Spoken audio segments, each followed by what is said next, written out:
सभी भगवत प्रेमियों को प्यार भरा राधे राधे। आगे कथा में प्रवेश करें उससे पहले आइए माता पिता गुरु भगवान के चरणों में वंदन करते हुए आगे बढ़ेंगे। श्री गणेशाय नमः। श्री मातृपितृ चरण कमलेभ्यो नमः। श्री सद्गुरु चरण कमलेभ्यो नमः। ध्यान मूलं गुरुमूर्ति पूजा मूलं गुरुपदं मंत्रमूलं गुरुवाक्यं मोक्षमूलं गुरुकृपा। नारायणं नमस्कृत्य नरं चैव नरोत्तमं देवीं सरस्वतीं व्यासं ततो जयमुदीरयेत्। प्रेम से बोलिए वृंदावन बिहारी लाल की जय। श्रीमद्भागवत महापुराण की जय। सद्गुरु भगवान की जय। तो सभी को राधे राधे। आप सभी लोग हमसे जुड़ते जाएं। आप लोगों का जो प्रेम मिल रहा है बहुत प्रसन्नताजनक है। मुझे बहुत प्रसन्नता होती है आप सब लोग हमसे जुड़ते हैं और जो कथानक वीडियो हैं आप लोग देखते भी हैं। सब्सक्राइबर भी हमारे बढ़ रहे हैं। हमारी प्रसन्नता यही है। हमारा कथा कहने का हेतु यही है कि भगवान की कथा का प्रचार प्रसार हो और हम आप लोगों से ज़्यादा जुड़ते रहें। आप सब लोग हमें अपना प्रेम देते रहें। हमारे चैनल से सभी लोग जुड़ते रहें, सब्सक्राइब करते रहें। यही हमारे लिए प्रसन्नता का विषय है, आनंद का विषय है। आप लोग पिछली कथा में श्रवण कर रहे थे। श्रीमद् भागवत है क्या, तो बताया गया निगम कल्पतरोर्गलितं फलं सुखमुखादमृतद्रव संयुतं पिबत भागवतं रसमालयं मुहुरहो रसिका भुवि भावुका। श्रीमद्भागवतम जो श्रीमद्भागवत है निगम रूपी कल्प वृक्ष है का एक पका हुआ फल है। आप लोगों ने विस्तार पूर्वक पिछले पार्ट में श्रवण किया। तो इस कथा को सदा सर्वदा पान करना चाहिए, पीना चाहिए। इसको पीने के लिए बताया गया है, श्रवण करने के लिए बताया नहीं गया। जो सुना जाता है, हमने बताया था शायद पिछली बार, जो सुना जाता है वो इधर से सुना तो इधर निकल जाता है, लेकिन जो पिया जाता है वो निकलता नहीं, वो तो सीधे अंदर जाता है। इसलिए भागवत कथा को बताया गया पिबत भागवतम रसमालयम। भागवत का जो रस है अमृत द्रव संयुतम, अमृत से भरा हुआ है, इसको पीना है। तो पीना कैसे है? ये कथा जो है मुख से पान नहीं की जाती है, कानों के द्वारा पी जाती है। कानों से पीना है और सीधे हृदय में उतार लेना है। और जब हृदय में कथा हमारे उतर जाएगी तो हमारा जीवन आनंदमय हो जाएगा, प्रभुमय जीवन हो जाएगा। इसलिए इसको कहा गया पिबत भागवतम रसमालयम। इस रस को पीना है, कानों के द्वारा पीना है। जिसने कह दिया इस कथा को क्या सुने बार बार, वही कथा तो है। तो गोस्वामी तुलसीदास जी ने इसका वर्णन बहुत सुंदर किया कि राम कथा जे सुनत अघाही रस विशेष जाना तीन नाही।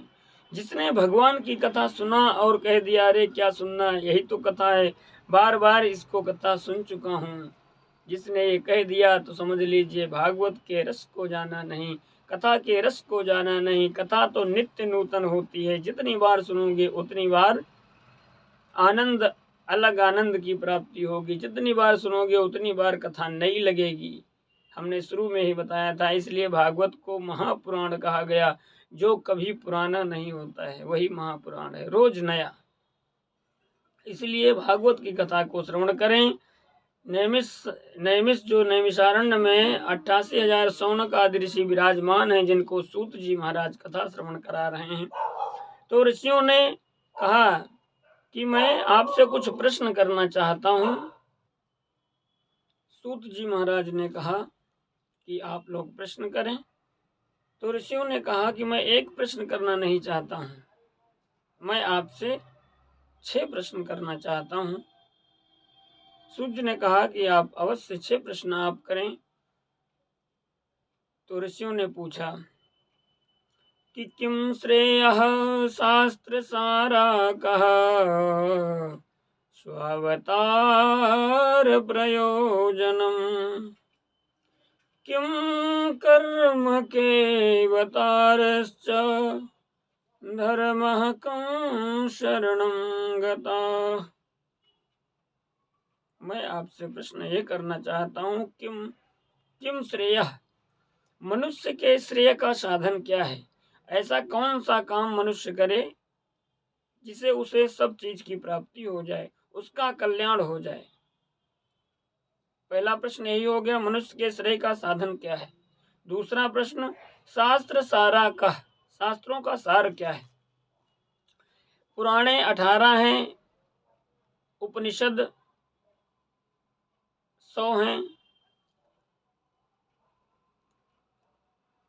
तो इस प्रकार से बहुत सारे शास्त्र हैं। तो उनको देखना, पढ़ना, सुनना आसान नहीं है। इसलिए शास्त्रों का सार क्या है, सार बताएंगे, उसको ही हम श्रवण करें या उसको ही देखा जाए, जिससे हमें सब कल्याण हो सके हमारा।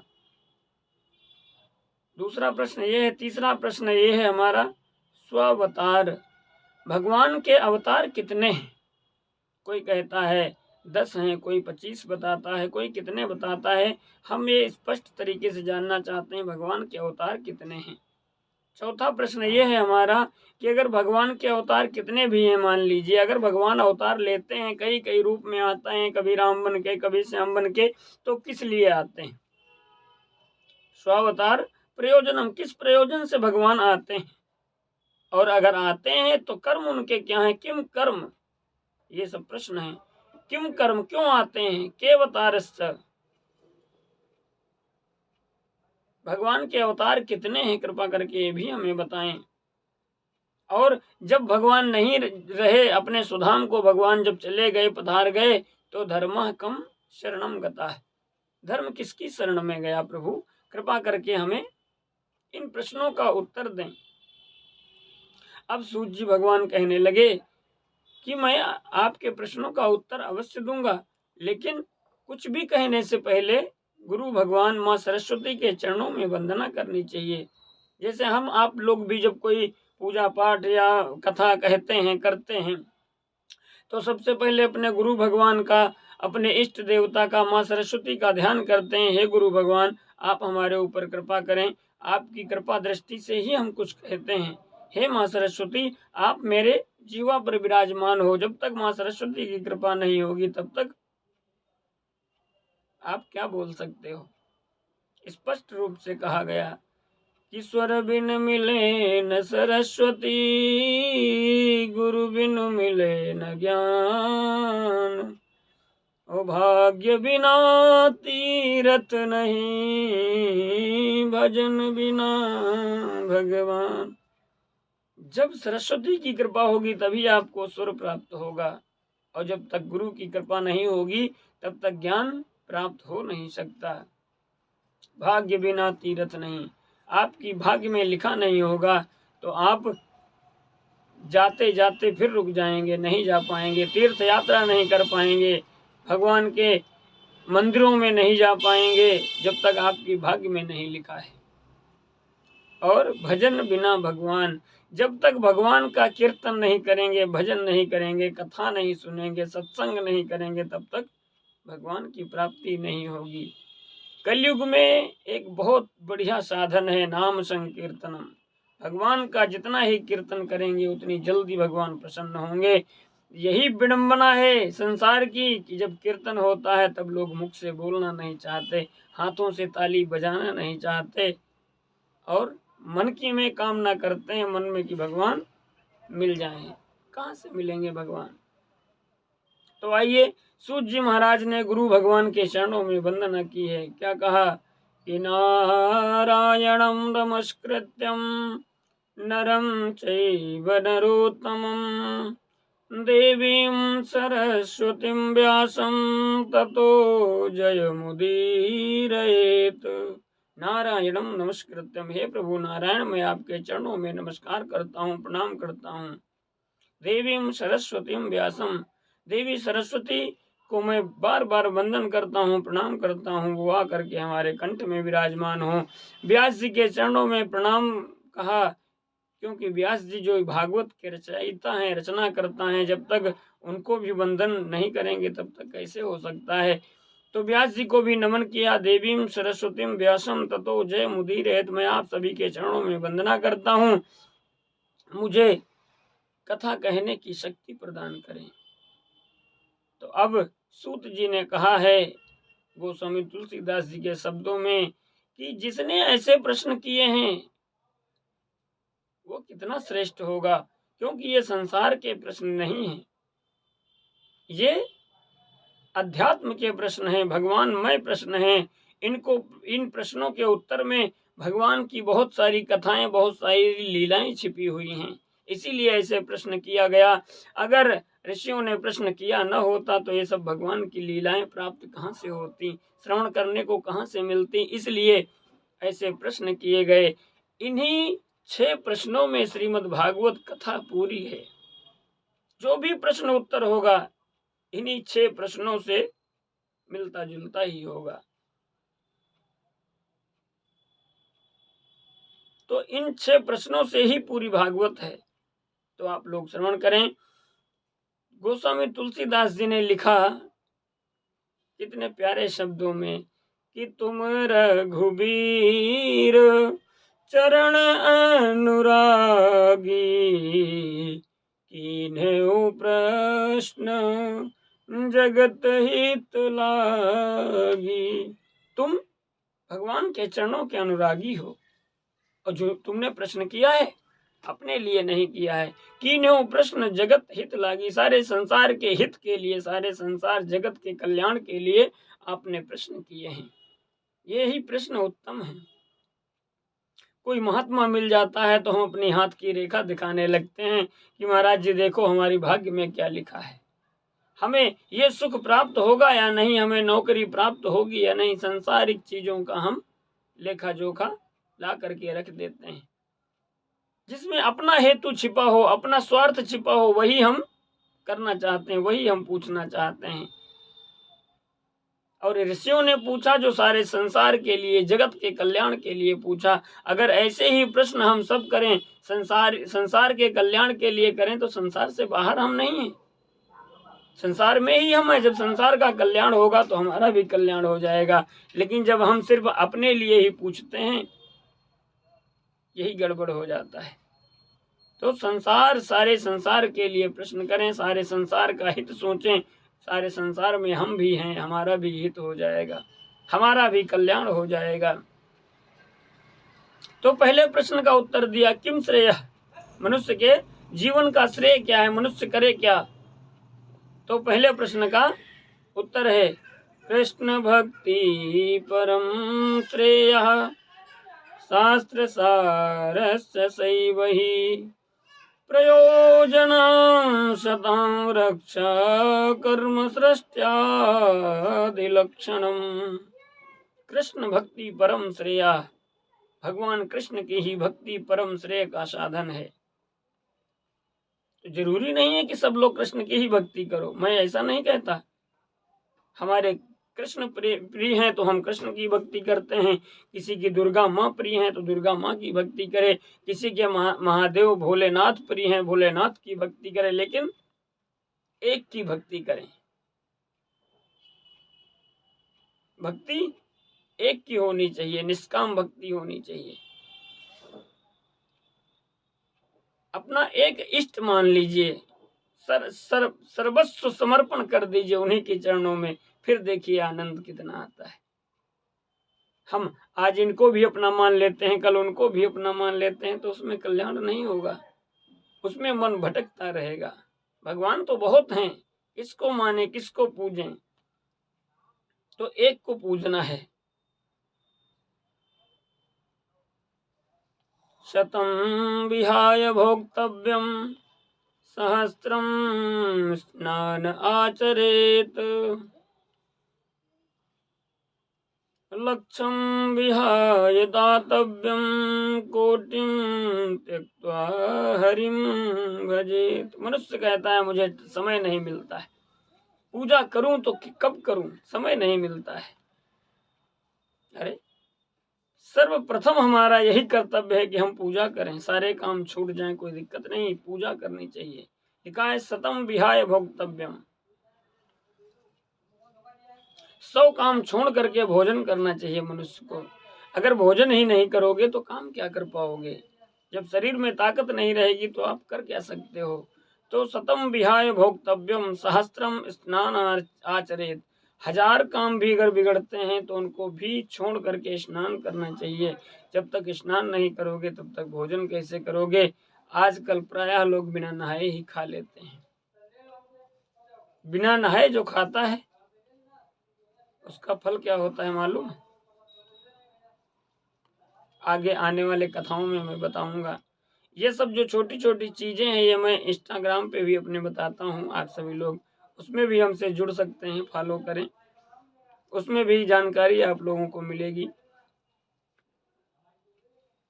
तो 1000 काम छोड़ करके व्यक्ति को स्नान करना चाहिए। लक्षम विहाय दातव्यम, 1,00,000 भी अगर काम बिगड़ता है तो उसको भी छोड़ करके हमें दान करना चाहिए, क्योंकि दान देने से लाख नहीं करोड़ों काम तो बन जाते हैं। तो लाख अगर काम छूट करके अगर हम दान करते हैं तो उन कामों को बनने में देरी नहीं लगेगी, हमें दान अवश्य करना चाहिए। कोटिं त्यक्त्वा हरिं भजेत, अंत में कहा गया करोड़ों काम भी बिगड़ जाएं उनको भी छोड़ करके हमें भगवान को भजना चाहिए, भगवान की पूजा करनी चाहिए, उसी से सब कुछ है। तो इसलिए भगवान की इस प्रकार से भक्ति करना चाहिए, अमल भक्ति होनी चाहिए, निष्काम भक्ति परमात्मा की होना चाहिए, एक में ही श्रद्धा होनी चाहिए। एक ही साधे सब सधे, सब साधे सब जाए। एक को साधो, परम कल्याण का मार्ग मिल जाएगा और कल्याण हो जाएगा। कलयुग के भक्त हैं तो एक को नहीं, आज इनको कल उनको। और ऐसा भी नहीं है कि अगर हम एक को इष्ट बनाते हैं तो दूसरे को प्रणाम न करें, अनंत कोटि प्रणाम करें सभी को, और अपने इष्ट देव में ज्यादा श्रद्धा हो जाए, ज्यादा प्रेम हो जाए, ऐसा वरदान उनसे प्राप्त करें, ऐसा वर मांगें।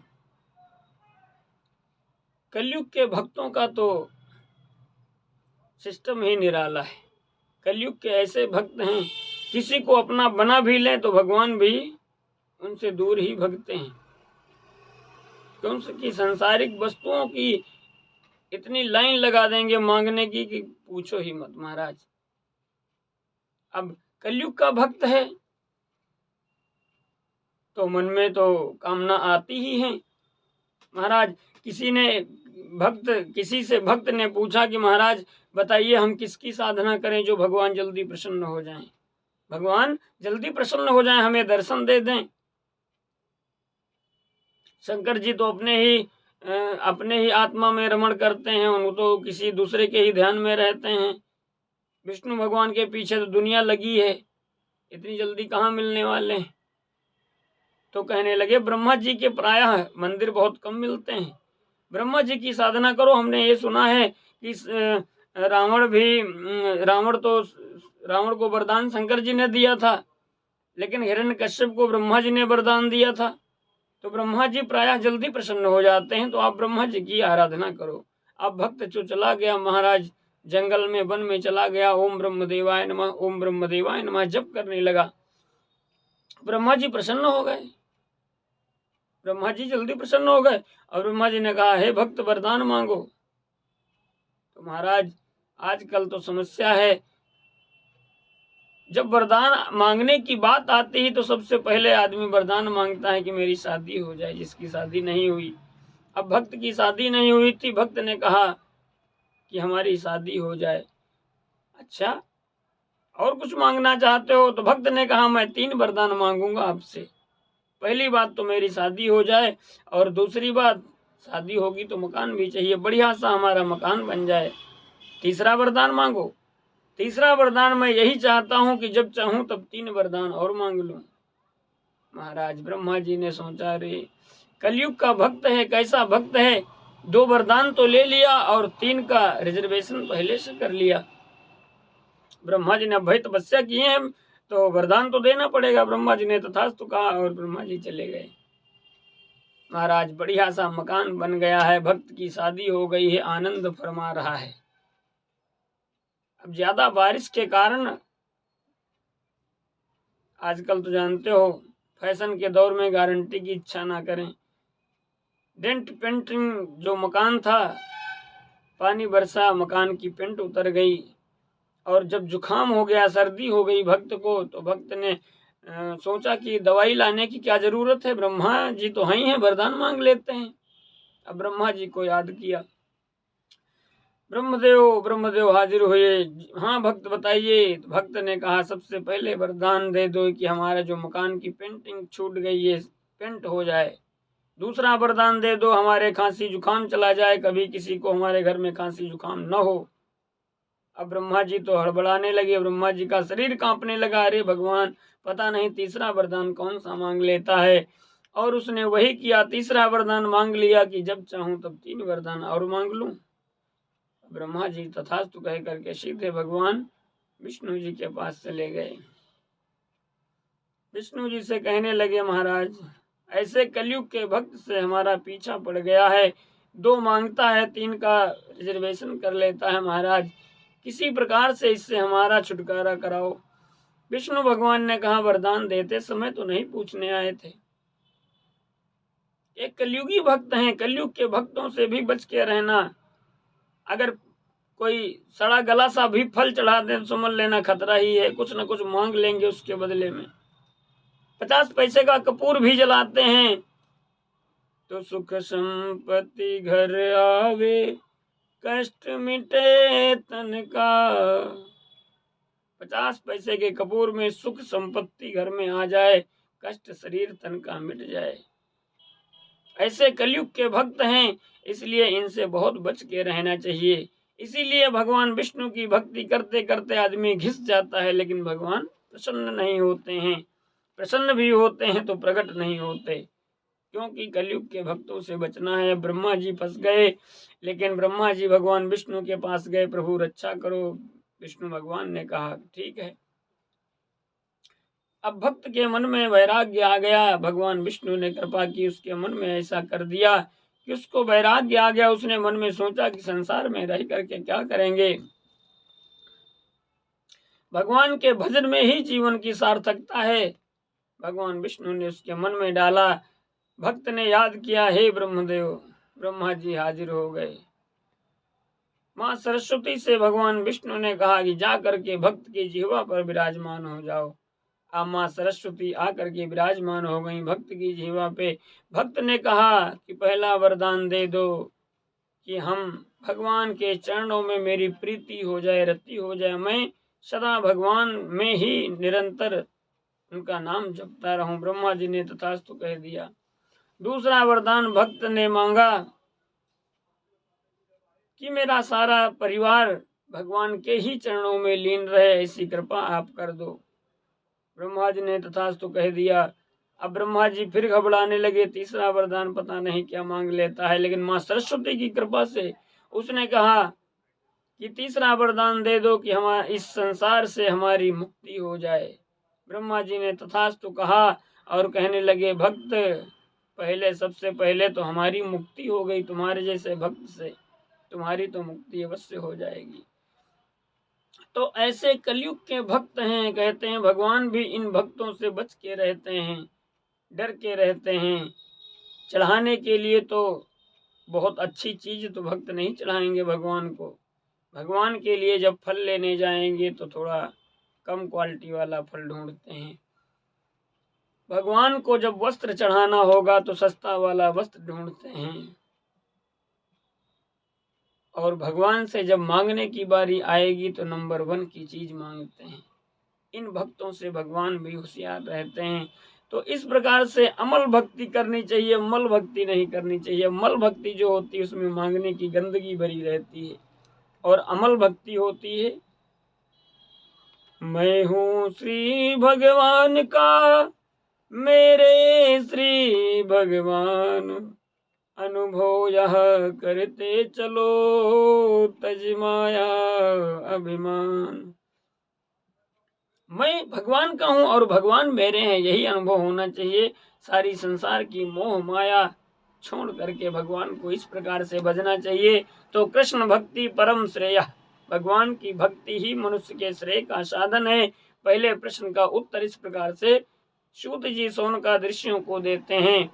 दूसरे प्रश्न का उत्तर आप अगले पार्ट में श्रवण करें। आनंद लें। सभी को प्यार भरा राधे राधे। जय श्री कृष्ण।